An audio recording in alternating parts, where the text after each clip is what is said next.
Brought to you by Envision Clothing Company. Use my code Kelly10 for 10% off of your next purchase. Thank you. One, two, three. Hey guys, it's Empire Universe again, and welcome to episode 19. As you know, I'm by myself tonight. So actually, I planned this whole thing out, and it's been like in my mind for like the last month and a half.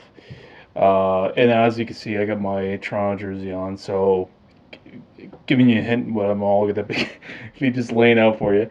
So I guess I'll start. So obviously I'm a Toronto fan, and I've been kind of keeping tops on what the Leafs have been doing in the off season.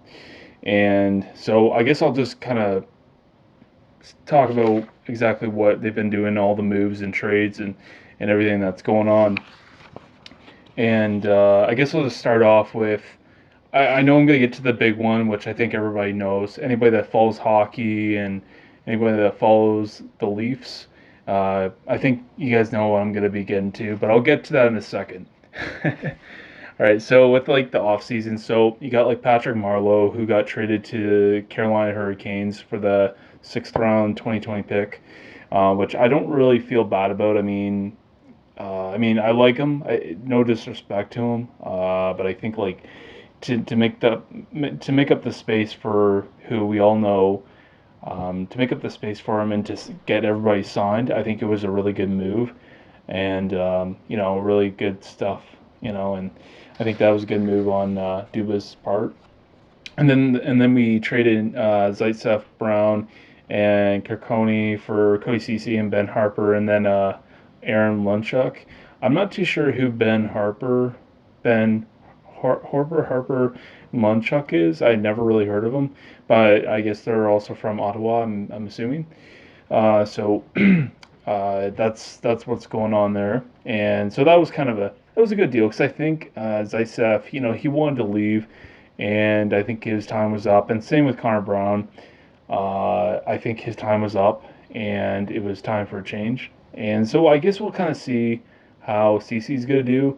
From what I've heard, I haven't really watched him play too much, but from what I've heard, he's kind of about the same skill wise, like in terms of like value, he's about the same at value for or as Zaitsev. So I guess we'll kind of see what's gonna happen with him and see how he plays. Hopefully he does well because our defense isn't looking the best these days.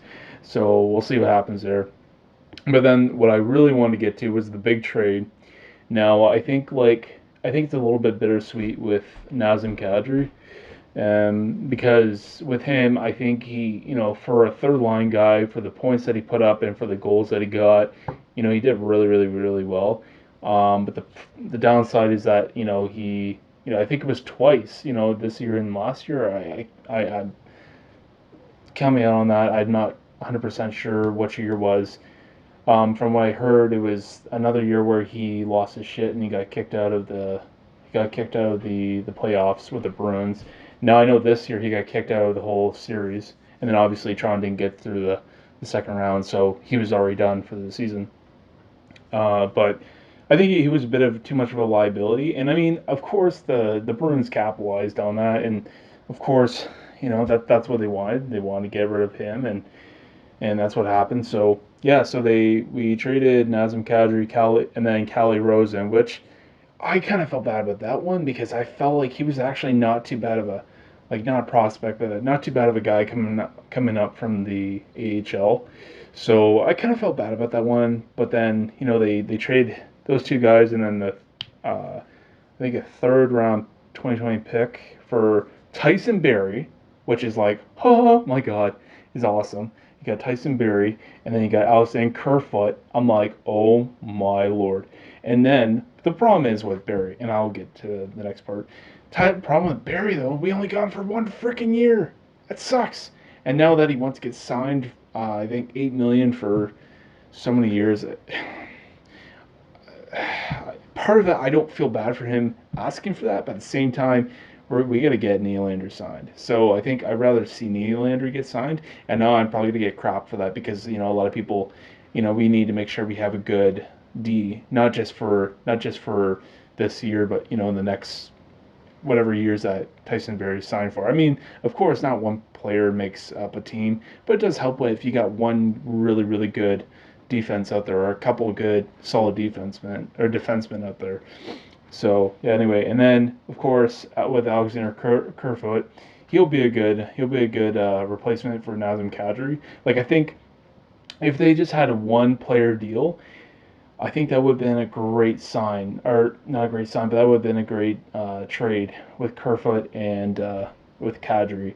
But I guess with the idea that, but just so happens it turned out this is the deal that got done, so it's great. And or got so many teams going in my mind, and then you got Avalanche, who's got to take 50% of Barry's salary, so that's awesome. We just saved a whole bunch of money there. So we're kind of at this point where, at that point when we did all this trades, we had all that money there, and then of course I can't forget. Then they gave us their sixth round pick, so we got that. And then because of all that money we got, there was the question with Janssen and Kapanen, and I wouldn't have felt bad if they didn't get Cappy. It sucks. It would suck to see him go, but hey, they got the deal. They got the damn deal done. Those two boys are like, hey, this is what we're worth, and they took the extension salaries that they got, and it's awesome. I mean, no questions asked. They just did it, and they did it for the team. And sometimes that's what you got to do. And then that's what I'll get to with Mitch Marner in a sec, and a little bit. And then so they get those extensions for Janssen and Kapanen, which is awesome. So they're good for I think 3 or 4 years. I can't remember what it was, but we're good. We're good for a couple of years, so that's great. And then they signed Hutchinson for a 1 year extension, which is awesome. So I guess Sparks is no longer going to be the backup, and quite frankly, I I never want to. I never want to shit on any kind of player because I mean I think most players, they put their heart and soul out on the ice, and it sucks to say it like that, um, but I think he's just not. My personal opinion, I just don't think he's that good, and I think a lot of people would agree with me. Sorry. Well, a lot of people would agree with me. So I think Hutchinson, for being backup, he's going to do really, really well. I mean, we had him come in for like 4 or 5 games to help out with, because I mean, Sparks and Anderson were hurt. So I mean, I'm just glad to see that. Hutchinson, I think he's going to step up to the plate and he's going to do a great job.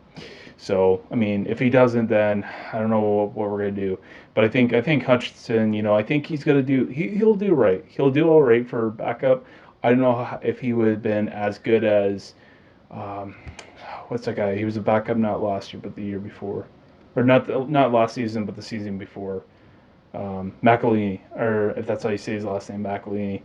I mean, he was amazing as a backup. I think he could have just been as a starting. Probably not. I mean, Anderson's still slightly better, but he was a good backup.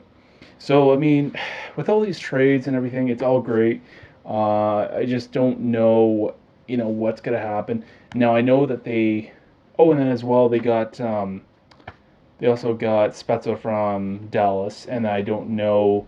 I don't know if they just signed him or they traded for somebody. I can't remember how that went. But they got Jason Spezza for a 1 year deal, 700K. Holy cow, that's a great deal for someone like him. He's got the experience, kind of like Patrick Marleau. Kind of getting older, but he got he has the experience, so that's great. That's awesome, great signing. We're in the right direction, so that's good. So I was kind of looking up about the face-offs, and or not about the face-off, but the lineup and the face-off, where how it's going to look. So I looked up on this thing, and actually it's called Daily Face-Off, and I think this was just kind of projections of what their line's going to look like. Now I'm just going to say this now, but I'm just going to say how the lineup is if they did sign Mitch Marner again. So like with the first line, you got Zach Hyman, Tavares, and Mitch Marner. That's their first line. So I don't think the first line is going to change if they re-sign Marner, which I'm almost certain they will, and I'll get to that in a minute. And then you got Janssen, Matthews, Nylander. That's awesome. I think that's a great lineup. I think Janssen's going to do really well, and he should be on second line. Nylander, well, I think I kind of gave shit to Nylander last season. I gave him a lot of crap, and yeah, he didn't play to his worth, or he didn't play up to the worth that he like for the money that he got signed for. But I think I think it's tough for any player to come in, quarter of the season in and try to, especially if you don't play at NHL level, you're a little rusty. And we kind of saw him play a little bit better. So I wouldn't say he was totally crappy and he's waste. Nothing like that, but I don't know. I think he's worth to be a third liner, to be honest with you. But because I think with the chemistry he's had with Matthews, I think that's what, with this projected lineup, I guess he'll have to go on the second line. Okay. And the third line, we got Moore on left wing, Kerfoot in center, and then you get Kapanen on the right. I think I would agree with that. Kerfoot, I mean, he's really good, and I love to see him in the second place, but then, where you stick Matthews, $11 million player, you're going to have to put him in the second line. They got Nick Baton on the left wing, Jason Spezza in the middle. I think his name is Jason Spezza, yeah. And then you got Nick Shore. So Nick Shore, I think I can't remember where he came from. I know we did trades or whatever. I don't know if he came in the trade or we just signed him. I can't remember how that happened. I think he came with Spezza. Yeah. Anyway, so you got Shore on the right wing. So that I mean, for the offensive, that's pretty good. It's a nice changeup. It's kind of gets me a little giddy because like I don't know, I'm kind of excited. So we'll see, we'll see what happens with that. And then you got defense. So you got Riley and Barry. So that's great. That's gonna be. I think that would. I know this is just projections, but I think that's what's gonna happen. Then you got Muzzin and Cece. I would agree with that. Now with Cece, I kind of in a way I would like to see Dermott, but I think Dermott's is left-handed, so I think it wouldn't have worked out that way. I want to say that that's the case. So they got Dermott on the third line with Lillinger. I can't say his name. Lillingerin. I can't say his name. And then you got Anderson and goalie, obviously starting, and then you got Hutchinson as backup. I think that's just. I I got to give credit to Dubas. He has done he has done such a great job. He's done such a great job with everything this year, and I mean, if he can get the Mitch Marner thing figured out, that would be awesome. That would just be the icing on top of the cake. That'd be great. So there's that. Uh, and then you got Mitch Marner. Okay, here we go. So Mitch Marner. This is where I really want to get to. Mitch Marner, great player. I'm gonna put my theory out here. Great player. I really hope the Leafs don't get rid of him, or I don't want to say it that way, but I don't want the Leafs to lose him because he's just one of those players. It would almost be like losing. It'd be like losing Crosby to the Penguins. I mean, it's just something that you can't just let happen. But I mean, when it comes down to money and what he wants, I mean, if he signs with another team and we can't match it, then I guess there's nothing you can do.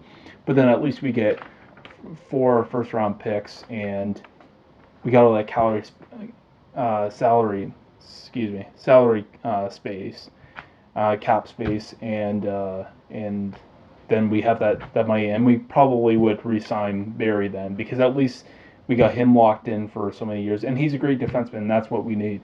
That's where our problems were the second half of the season was our defense essentially. So I know that there was a couple of offer sheets that were sent to him. Now I think they said there was two that were discussed with him. He turned them both down. I'm guessing that was the Islanders, and I want to say it was Islanders and I think it was Islanders and Blues. I could be wrong. But I think those were teams that had the cap space, and he said no to both of them. I think one team wanted, we're going to sign him like, I think 12 something for like 8 years, and he doesn't want a long contract. And I mean, I think he wouldn't even take 12. I mean, it sounds crazy, like, why wouldn't he want to take 12? But I think he knows his value for sure. And I think he is worth about 10, 9, anywhere from 9 million to 11 million, 100%. And I think he knows it too. He wouldn't take more than that. I think he's not that greedy. So I think with that too, that was part of where the deal went wrong. So Islanders are not going to get him. One, because I mean, you look how John Tavares got treated. You think once he leaves that team, how he's going to get treated? I mean, Islander fans were disgusting. They were freaking disgusting. And I cannot. When I saw them how they treated John Tavares, I'm like, it's not like he. It's not like when he left the team. It's not like he betrayed the team. He put in his work. He put in his years. Like, he did a good job as a captain on that team. It's not like he screwed them over and then he went to another team. No, he put it in his time. He put his time in. He put the work in. And he said that he dreamed to play for Toronto, and Toronto had that money and said, hey, listen, come on over, we'll sign you, and that was that. And I just, when I look at that, like, Islander fans are just disgusting. It was a disgusting display, and I can, like, that was just, I mean, of course, disrespecting my team. I mean, it could have just been those fans that night. I don't know. I'm not saying it's all fans, but it is what it is. So, anyways, Islanders, no, never gonna sign. They're never gonna get him. Rangers, well, they just signed Panarin, so I think, like, their cap space, they probably don't have much now. Blue Jackets, now Blue Jackets, that's what I've heard in the last 4 or 5 days. Blue Jackets, I think, are gonna present him with a contract or with a deal. I don't know if it's gonna happen. I don't know. Blue Jackets, I think, the only team now that really have their foot in the door and have a chance to get him signed or to present with the offer sheet. So I guess we'll see with that. New Jersey, I don't think so. With PK Subban, I'm glad Toronto didn't get him. I think, with him, they probably signed him for a good amount of money. I don't know how much, but I think with them, they're done with that. And then Montreal, absolutely not. I don't think he's going to go to Montreal. And I think that's pretty much all the teams. I'm almost certain. I could be wrong. There could be other teams that still have the cap space to sign Marner, but I think that's about that.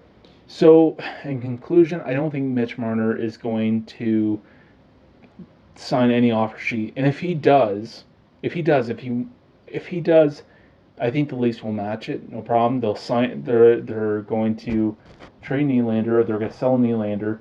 They'll have that money for right there, and they'll sign Marner there. And then someone will go in Nylander's spot. I'm sure. I'm sure it will happen. And yeah, I mean, but you know what? I think at the end of the day, I think Mitch Marner, he's a great player. I don't know if he would have gotten 94 points this season. I mean, he's had his best season yet, no doubt.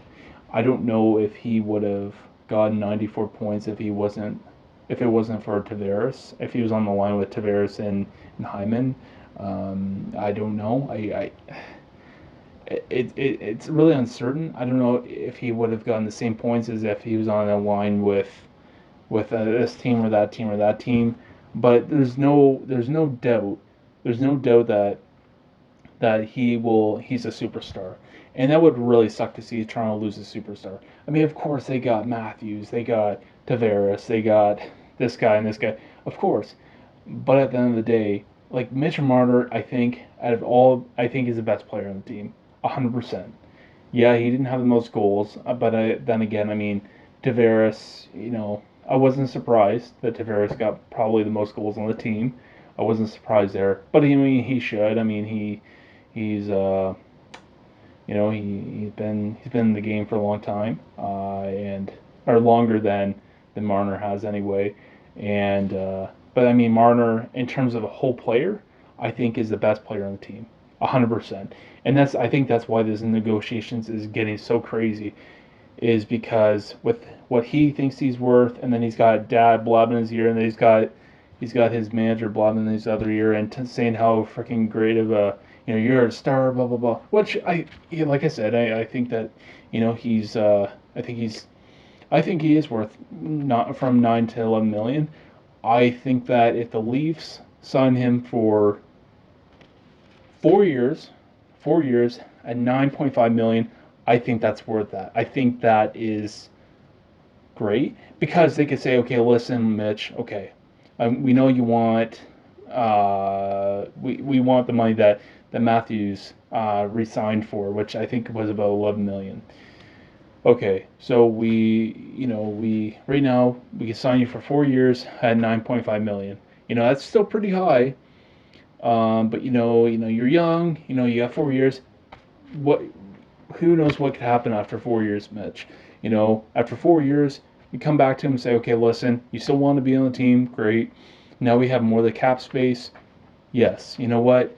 You've been proving that you are a great player, and you resign for 10.5 this year, or for this next deal. So I don't know. I think it's gonna be tricky, but I think Duba's, he got us out of the rut where he got Janssen and Kappen signed. So I think anything is possible. I mean, we'll see. I mean, one good thing that I was like, oh my god, glad that they got it done was getting rid of Sparks. Like I said, I don't mean to bash any player. Like I said, I think every player puts their heart and soul out there. I mean, he probably played a damn lot better than I would. But I mean, as a spectator, he's not a good goalie. He's not a good goalie. I just don't think he's good enough for NHL. I know that he didn't play a lot just this past season. I get that, but you have to be good enough to be able to play any time. But there's a reason why they didn't play him, because they knew he wasn't that good. And when you saw Hutchinson come in, there was that talks of Hutchinson taking his spot. And I think as soon as they had Hutchinson play those like 4 or 5 games, it should have been boom. Okay, we're putting you in backup, and Hutchinson or Sparks, you're hitting the bench, buddy. Like you're sit down because you're done. So we'll see what happens with Sparks. I know that I think Sparks got another year extension. I want to say he gets signed for a year extension. Now, I don't know if that means that. I don't think he can go back to AHL because he's played so many games in the NHL now. But they could certainly send him out, and if say there's a situation where both goalies are screwed, or Anderson's hurt or Hutchinson is hurt, he steps in. I mean, you got to have somebody. The last thing you want is like a emergency goalie, like what happened with Chicago.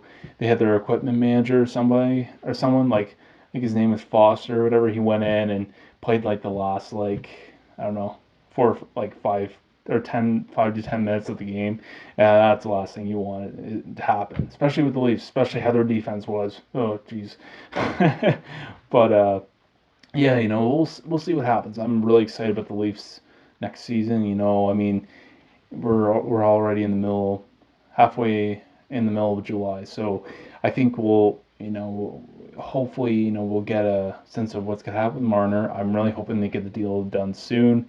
The thing that happened with Nylander, that was absolutely ridiculous. But I mean, I think with Marner, I think once he gets to the point where other teams, he turns down other offers, he's got to say, okay, listen, let's compromise. I'll take this for 4 years, and then we'll talk again in 4 years. We'll talk again in the next 4 seasons, see where we're at, see what you're offering more, and take the goddamn 9.5 million for 4 years. 9.5 million for 4 years. And I think with that, that's good enough. That's absolutely good enough. And I guess from there, we'll see what happens. So that's my hockey talk. Now with with Toronto, I think I'm done with Toronto.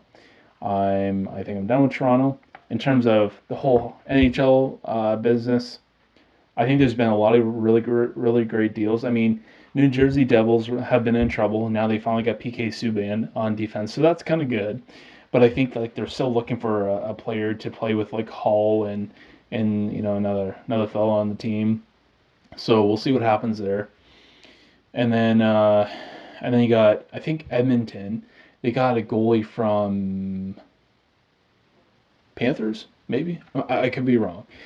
So I mean, they need some help because it's like it's basically McDavid and everybody else, and it sucks. Sucks for McDavid. I think he does. Once his contract's up, he's flying. He's gone. Unless if something happens with their team, he's packing his bags because he needs someone to play with. And I don't blame him, especially when you're a great player like that. You can be the best player. You can be like one of the top in the top five in the NHL, but if you don't have guys to back you up, man, I mean, it really affects your performance or it makes you really stand out, and then you wonder why you have 40 or 50 goals and half your players are like got a couple goals together. I mean, you know, you got to have a team to play with. I mean, like no different than Toronto. If we didn't have, say, if we had a line and it was just if it was just Tavares, he didn't have no Matthews or Marner or nothing on the power play. Their power plays, I think they would have been in trouble because if you got Matthews, Marner, and Tavares in a power play unit, oh shit, here we go. You're gonna give them the SH bomb because I mean their power plays were unreal. They were freaking unreal, at least for the first half. And then the other team started to catch on to how their power play was going. But first half, I'll never forget the game with the Sharks. It was unreal. Like Matthews, he's always in that perfect spot. He just puts it in like it's nothing. It's crazy. But yeah, anyway, going back to with the Oilers, they need something. They need something to happen there, or they're up shit's creek. Now with the Rangers, I think they needed some help right there, and now that they got Panarin, I think that's going to be a really good stepping stone for them. We'll see what happens now. Now with Islanders, I don't know what's going on with them. I mean, we'll see what happens. You know, only time can tell. I mean, they did really really well this season. And then as well as the Blues, I think with them winning the cup this season, I think that's going to give them a lot of confidence. With the next season, and I think that I think they're going to do. I think they'll do a lot better than they did last season, where I mean they were like almost in. I think almost they were in the bottom, and then right in the bottom, and then they win the cup. It's crazy. It's crazy how this stuff happens. So you got that, and yeah, I mean, I guess we'll see what happens with all the teams, and I think it's gonna be a really exciting year. There's been a lot of good moves, and we'll see what happens. But right now, the only thing I care about right now is Mitch Marner again signed back to the Leafs. As much as like they have Tyson Barrie for 1 year, which sucks, I would rather take Mitch Marner over him. Now, if they don't get the Mitch Marner thing deal done, yeah, it'll be sad. It'll be shitty. It'll suck. But at the end of the day, you get four, four, four, four first round picks. Freaking four first round picks. That's awesome. And you have the cap space, and then bang, you can get Barry done, no problem. 8 million done. You're signed, buddy. So hopefully that's what's gonna happen, but we'll see. But anyway, guys, I just wanted to thank you for listening to this podcast, and we'll get back to you with a new one soon. All right, see you guys. 1